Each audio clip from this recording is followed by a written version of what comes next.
Hi guys, welcome back once again to your channel. And in today's section of video children, we are going to continue we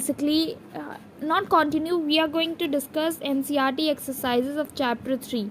हमने already chapter 3 complete कर लिया था, फिर मैंने chapter 4 भी start कर दिया था आपका, बट ये जो NCERT डिस्कशन है वो हमारा स्किप हो गया था. सो मैंने few asked me to upload a section of video in which we are going to discuss about the NCERT. So this is the video. आप फर्स्ट ऑफ ऑल हम लोग क्वेश्चन नंबर 1 से discuss करेंगे and basically I will not be discussing whole questions क्योंकि questions बहुत ज़्यादा है. इनमें से जो इम्पॉर्टेंट क्वेश्चंस हैं हम उन्हें डिस्कस करेंगे, right. So let's begin with question number 1. Question number 1 आपका फिल इन द ब्लैंक्स है. जो बच्चे NCERT के लिए NCERT से प्रिपेयर कर रहे हैं फॉर नीट पर्पस, उनके लिए ये क्वेश्चन इम्पॉर्टेंट हो सकता है. हाउ? बिकॉज बेसिकली नीट में जनरली इसी टाइप के क्वेश्चंस पूछे जाते हैं जिन्हें इस स्टेटमेंट में फॉर्मुलेट कर दिया जाता है. तो उन सारे क्वेश्चंस में ये सारे क्वेश्चंस फॉर्मुलेट किए जा सकते हैं. सो पहला है human reproduce by sexual means या एसेक्सुअल मीन्स. तो ऑब्वियसली सेक्सुअल मीन्स होगा, सेक्सुअली रिप्रोड्यूस करते हैं. और इसी क्वेश्चन से आपका रिलेटेड क्वेश्चन नंबर बी है दैट ह्यूमंस आर ओवीपैरस, वीवीपैरस और ओवीवीवीपैरस. अब मैं इसमें आपको डिफरेंस समझाती हूँ. जनरली क्या होता है कि ओवीपैरस वो ऑर्गेनिजम्स होते हैं जो एग ले करते हैं. मतलब आपके बर्ड्स हो गए, some of your rodents means your rats and rabbits, some of the categories of these animals also lay egg. वहीं वीवीपैरस होते हैं जो फुली डेवलप बेबी को बर्थ करते हैं, ठीक है. और जब इन दोनों कंडीशंस को हम मिला देते हैं, मतलब एक सर्टेन स्पीशीज़ में कुछ ऑर्गेनिजम्स आपके एग ले करते हैं तो कुछ बेबी बर्थ करते हैं, तो ऐसे ऑर्गेनिजम्स को हम ओवीवीवीपैरस कहते हैं. तो इस कैटेगरी में आपसे ये पूछा जा रहा है कि what are basically your humans. तो आपको पता है ह्यूमंस बेबी को बर्थ करते हैं, फुल्ली ग्रोन बेबी. तो इसका मतलब क्या है कि ह्यूमंस आपके वीवीपैरस हैं. फर्टिलाइजेशन ह्यूमंस में होता है इंटरनल, यानी फीमेल बॉडी के अंदर होता है. यहाँ पर जो नेक्स्ट क्वेश्चन सबसे इम्पॉर्टेंट दिया हुआ है वो ये है कि मेल गैमीट्स क्या होते हैं, डिप्लॉयड या हैप्लॉयड. तो आपको पता है हैप्लॉयड कंडीशन के बारे में मैंने बताया है. हैप्लॉयड होता है n नंबर ऑफ क्रोमोसोम और डिप्लॉयड होता है 2n. तो ये क्रोमोसोम के बेसिस पे आपका बात की जा रही है कि क्रोमोसोम का क्या नंबर होता है. तो गैमीट्स हमें पता है ह्यूमंस में आपका मियोसिस होता है. क्या होता है? मियोसिस होता है. Meiosis is your reductional division, reduction होता है इसमें, क्लियर. तो ऐसे में यहाँ पर आपका कंडीशन क्या होता है? हैप्लॉयड. क्लियर हुआ? इतना क्वेश्चन आपको क्लियर हो गया है. नेक्स्ट है ई, जाइगोट. जाइगोट क्या होता है? जाइगोट के कंडीशन के लिए मैंने आपको ऑलरेडी एक्सप्लेन किया था ये कि जाइगोट क्या बनता है. हमारा एक मेल गैमीट होता है और एक फीमेल गैमीट होता है, ठीक है. मेल गैमीट होता है, ये मान लेते हैं हमारा मेल गैमीट है और ये फीमेल गैमीट है. अब मैंने अभी जस्ट आपको बताया कि दोनों की कंडीशन NN होती है, दोनों में नंबर ऑफ क्रोमोसोम NN होता है, ठीक है. तो NN क्रोमोसोम होता है. तो जब इनकी मेटिंग होगी, ठीक है, जब ये दोनों मिलेंगे तो यहाँ पर एक स्ट्रक्चर बनता है जिसे हम कहते हैं जाइगोट, जिसे हम कहते हैं जाइगोट. ये क्या है? आपका जाइगोट है. तो जाइगोट में क्या होगा? आपको जनरल मैथमेटिक्स आती है. यहाँ पर जब अब ये दोनों मिल रहे हैं तो मतलब आपका n+n हो रहा है जनरल मैथमेटिक्स में, और ये आगे जाकर क्या हो जाता है? 2n. मतलब जाइगोट आपका क्या होता है? 2n होता है, जिसको हम कहते हैं डिप्लॉयड. तो यहाँ पर जाइगोट आपका डिप्लॉयड होगा. क्लियर हुआ? अब हम आगे बढ़ते हैं नेक्स्ट क्वेश्चन में. The process of release of ovum from mature follicle is called. Now this is very important question कि release of ovum from mature follicle. तो जो रिलीज होता है ओवम का फीमेल बॉडी में, उसे हम क्या कहते हैं? ये क्वेश्चन पूछ रहा है. उस प्रोसेस को हम कहते हैं एवोल्यूशन. क्या कहते हैं? एवोल्यूशन. एवोल्यूशन मीन्स ओवम का रिलीज होना. ये इम्पॉर्टेंट है, आपसे पूछा जा सकता है, ठीक है. यहाँ पर जो नेक्स्ट है वो है evolution is induced by hormone. Important, most important question of this part कि कौन से हार्मोन से आपका एवोल्यूशन इंड्यूस होता है. तो हार्मोन होता है LH, ठीक है, LH, जिसको हम ल्यूटिनाइजिंग हार्मोन भी बोलते हैं। तो ल्यूटिनाइजिंग हार्मोन से ही आपका एवोल्यूशन क्या होता है, इंड्यूस होता है। तो मतलब कि एवोल्यूशन इंड्यूस करने के लिए, इंड्यूस मतलब स्टार्ट करने के लिए या इनिशिएट करने के लिए हमें कौन सा हार्मोन चाहिए, ल्यूटिनाइजिंग हार्मोन चाहिए। इंपॉर्टेंट क्वेश्चन है, अगर नोट डाउन करना चाहते हो आंसर तो आप कर सकते हो अपनी बुक्स में या फिर नोटबुक्स में, जो भी आपको कहना है। नेक्स्ट है यहाँ पर कि fusion of male and female gamete is called, ठीक है, फ्यूजन को हम क्या कहते हैं, no worries about that, fertilization. क्या कहते हैं, fertilization. Fertilization takes place in, अब ये आपको दो तरीके से आप इसमें आंसर भर सकते हो, दो आंसर आपके सही हो सकते हैं।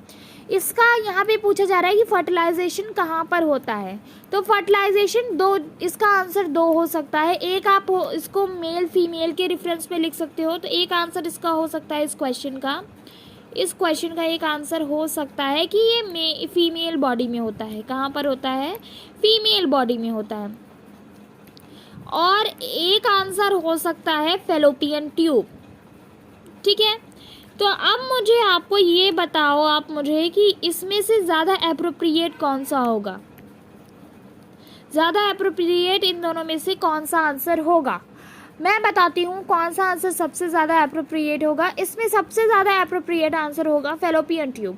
क्यों, क्योंकि ये चीज़, ये जो ऑप्शन है फीमेल वाला, ये जनरल है, लेकिन एक्चुअल में आपसे यही पूछा जा रहा है कि कहाँ पर होता है, ना कि किस में होता है, ठीक है।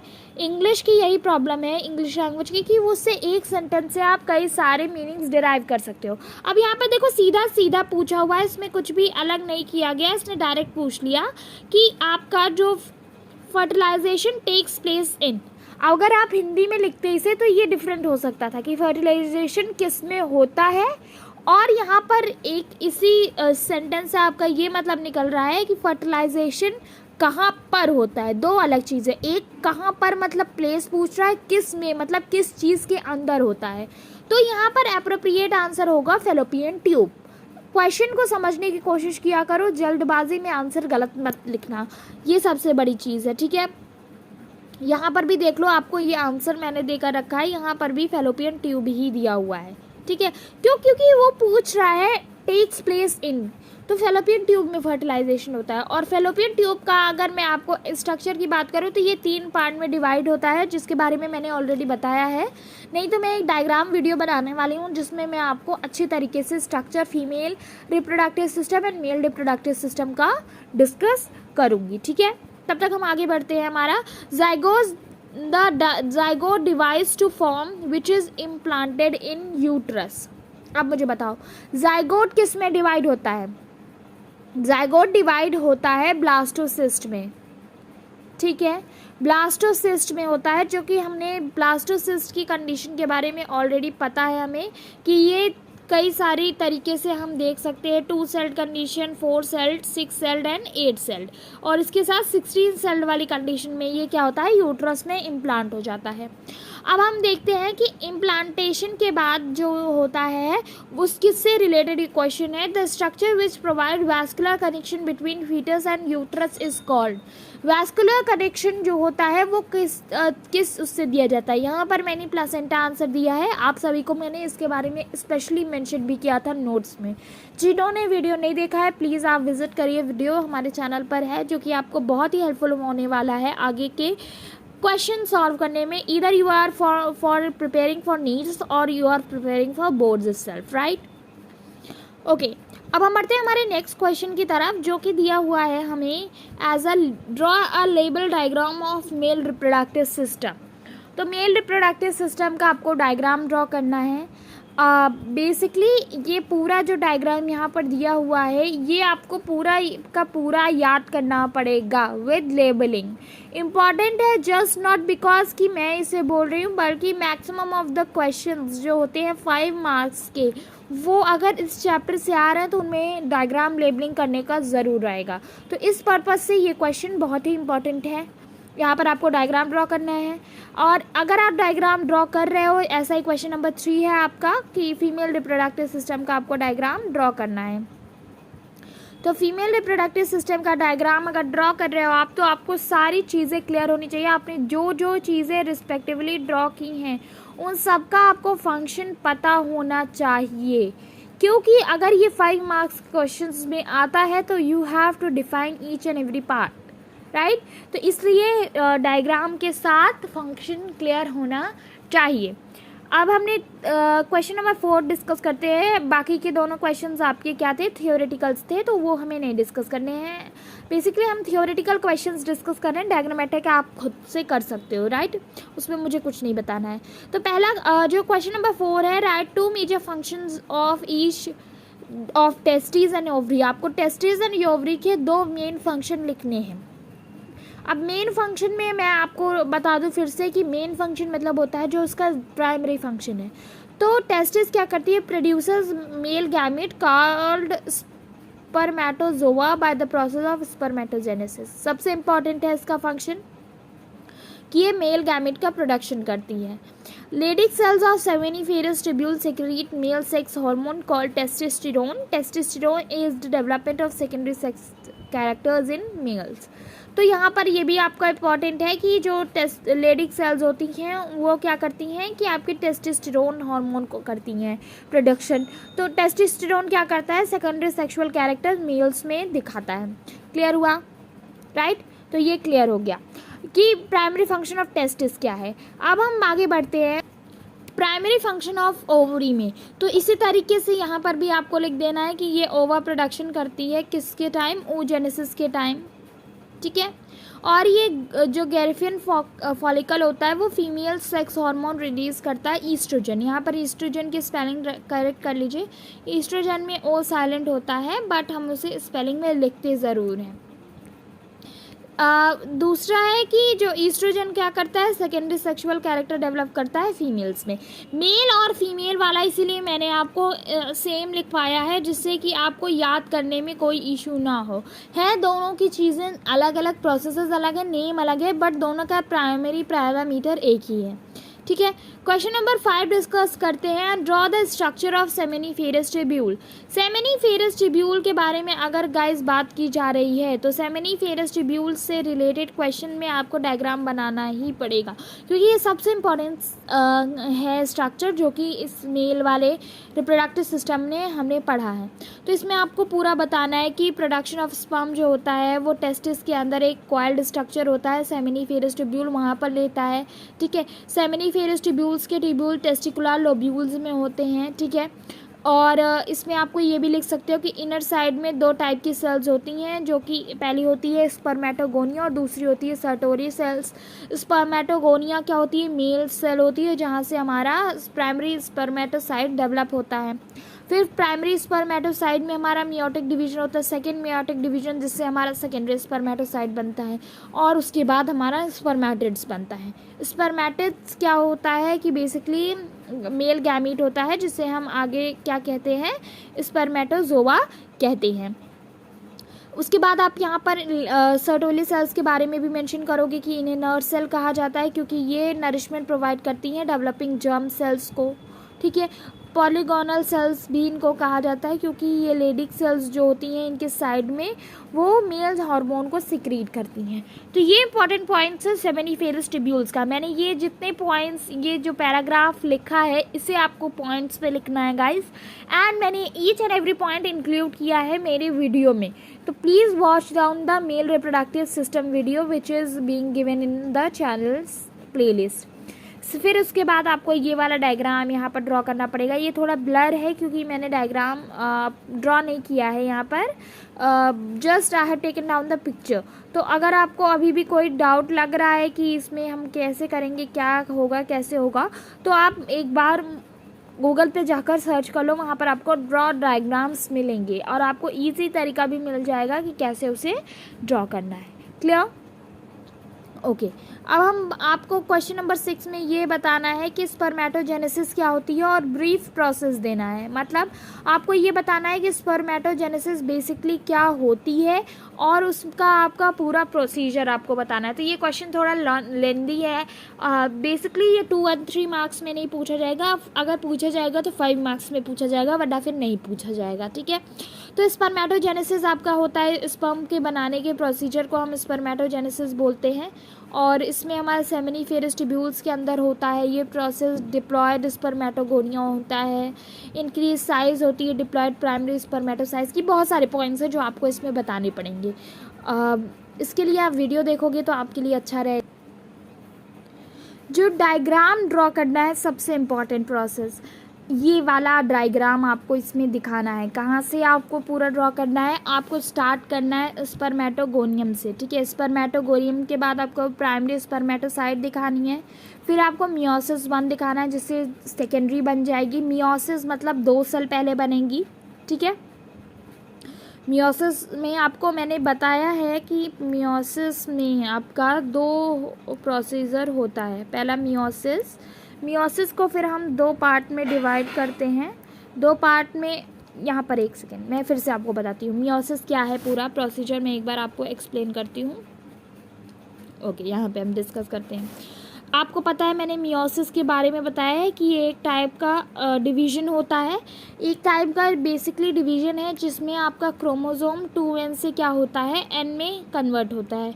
तो इसे हमने 2 पार्ट में डिवाइड किया था, इनसे 2 पार्ट में डिवाइड किया था। पहला था मियोसिस 1 और मियोसिस 2, ठीक है।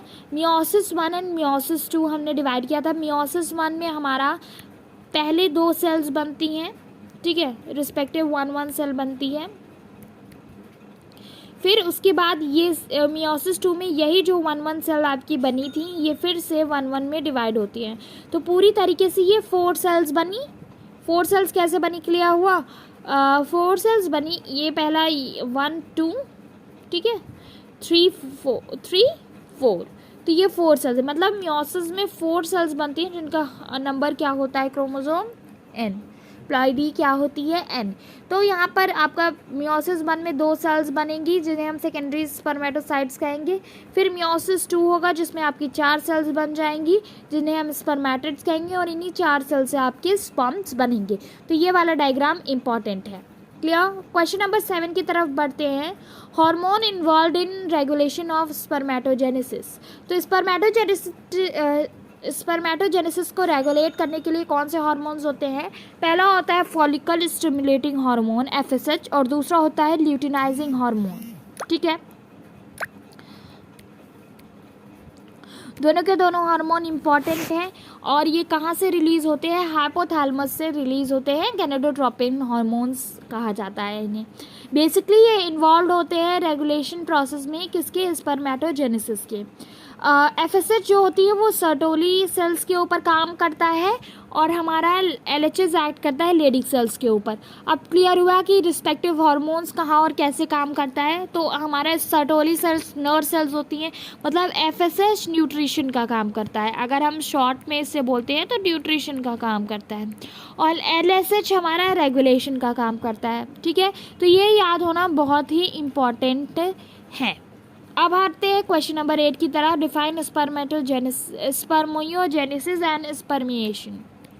ये सबसे इम्पॉर्टेंट क्वेश्चन है अभी तक मैंने जो डिस्कस किया है। मैं इसलिए ये बताती हूँ आपको कि कौन सा क्वेश्चन कितना इम्पॉर्टेंट है, जिससे कि आप उस बेसिस पे उस टॉपिक को प्रिपेयर कर सको गाइस। मेरा ऐसा कोई मोटिव नहीं रहता है कि आपको मैं हाइप क्रिएट कर दूँ कि ये टॉपिक बहुत है, डिफ़िकल्ट है, ये वो वगैरह वगैरह। तो इसलिए ये इंपॉर्टेंट टॉपिक है। अब टॉपिक क्या है ये हम डिस्कस करते हैं कि स्पर्मियोजेनेसिस क्या होता है और स्पर्मिएशन क्या होता है। बेसिकली स्पर्मियोजेनेसिस जो होता है वो transformation of spermatid into mature spermatozoa और स्पर्म।